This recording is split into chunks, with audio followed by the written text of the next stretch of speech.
Who's the favorite to win this fuel mileage race? Your guess is as good as ours. Everybody's going to be close on fuel. Brad Keselowski has to come to pit road no matter what.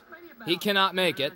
William Byron currently leads, however... Almost a second slower. They just turned Kyle loose. They just told Kyle Busch, you can make it from here. Go. They said that he was about 3 laps short. He's in max save mode, but I just don't think it's going to be enough.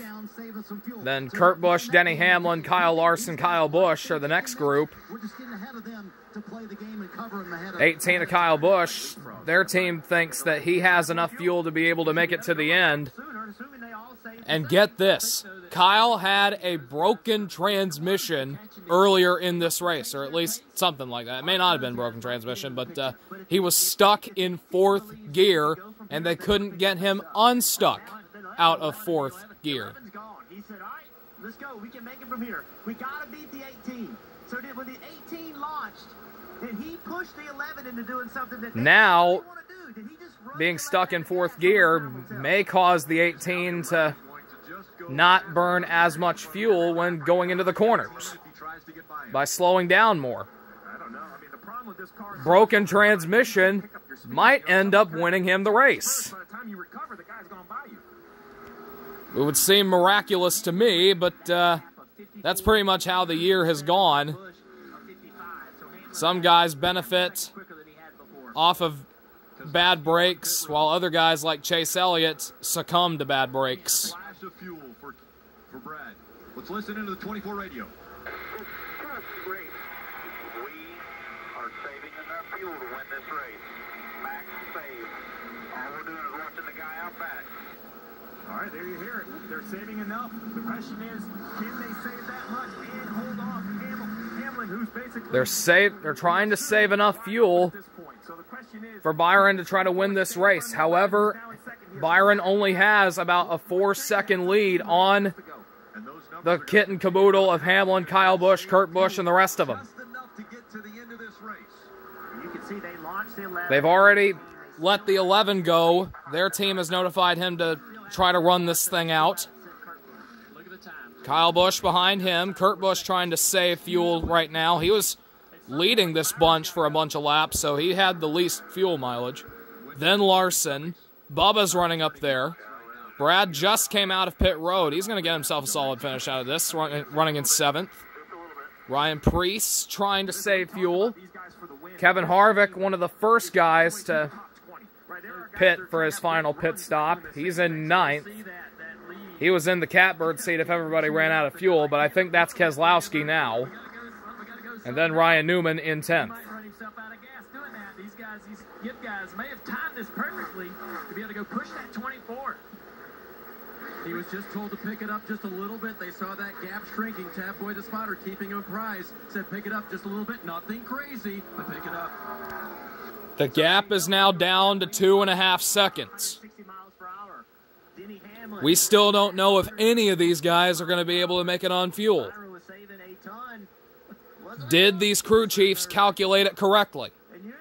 Byron already has a win this year, so he's locked into the playoffs. He's just trying to score another win to try to help him out in playoff standing. Meanwhile, Hamlin, on the other hand, even though he's leading the regular season points, he does not have a win yet this season. He's trying to get himself on the board in 2021 to perhaps launch his potential championship comeback. Then Kyle Busch, he's got absolutely nothing to lose. Got a couple of wins this year. He's been feeling pretty good this weekend, has a little pep in his step. He's only running in 4th gear, and that may end up helping him down the road. Then Larson trying to save fuel just in case all these other 3 run out in front of him. Then Kurt Busch. Bubba Wallace trying to maybe pull off an upset to get 23-11, their first win in franchise history. Now it's 5 laps to go. Obviously being able to hold that 2-second lead now. We've seen that kind of pace out of him yesterday. 2-second lead for Byron over Hamlin.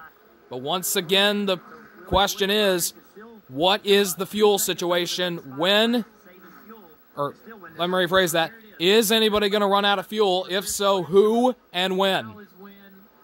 And potentially where? We've seen a crazy fuel mileage finish here at Pocono before.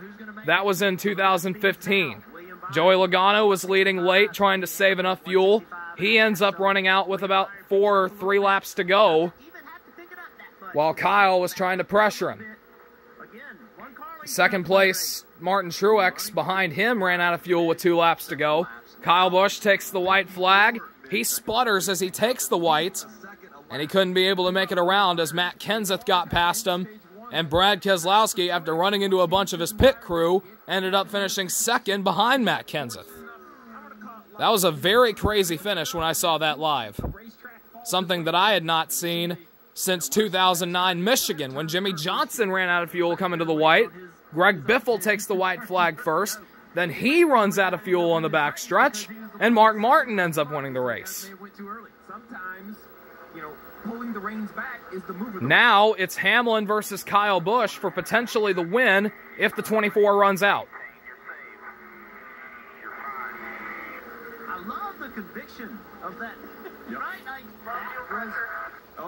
He said low fuel pressure. Well, that's got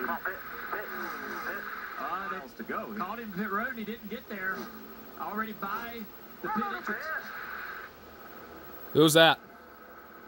Now are we playing poker here and maybe calling something on the radio? I don't know why the advantage would be in that. He's still got the pace coming around turn 1. The car's still accelerating off onto the long pond. We're looking at the 18. He's flipped the switch to the backup, right, Steve? If he was told to do that, Rick, yes. But usually that only gives you, what, a lap? There you go. Do you want me to run it out? You gotta come. Listen. I think that was Byron in 24. So the reason the bottom of the screen matters is, remember, safe. Harvick trying to chase down Brad Keselowski if everybody in the top 5 runs out of fuel. Could be first here in 2 more laps. And remember, you guys called it. And here comes William Byron on the pit road. His chances of winning this race are over.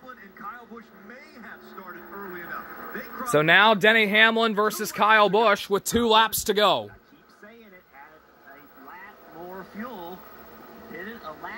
The 18 trying to pressure the 11. All right, so there's instructions that say if you come off from 3 and you're seeing the white flag, flip the switch now. We don't need to see it again. If you get all the way to there without seeing it, then I would assume you can finish at that point. Tony Hirschman, the spotter for Kyle Busch, said pressured the 11. We're better on fuel. Running out of gas. He's running out. Oh. Kyle Larson behind them said, and the 11 trying to break the draft of the 18. Kyle goes to the high side. Hamlin down low. And I think Hamlin's running out. Hamlin's coming to pit road. He's out of fuel. This is Kyle Busch's race to lose. White flag, last lap. Can he make it? Pitted 1 lap later, and with a broken transmission, may have allowed him to run smoother without having to use a lot of brake.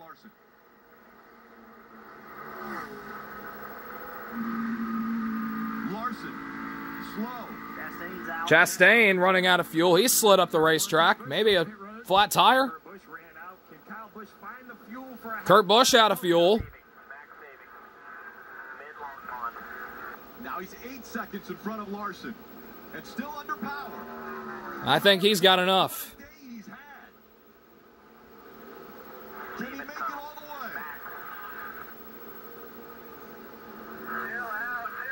A pit strategy and a broken transmission are gonna allow Kyle Busch to win at Pocono.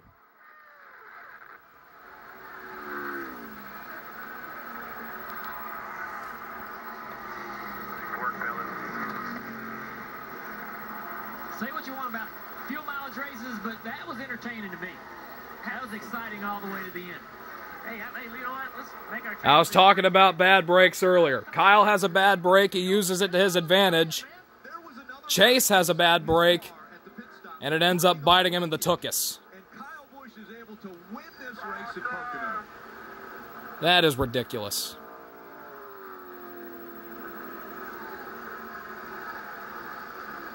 And he has enough fuel to make it all the way around the racetrack. And by the way, in the NHL, I'm an Ottawa Senators fan. Does this mean the Montreal Canadiens are going to beat the Lightning in the Cup final? The problem's going to be he's not going to be able to do a burnout in just fourth gear. Yeah, good point. I will say, though, you guys talked about the work that goes in, the amount of preparation for that style. We're going to go to Road America next week. I'll see you then.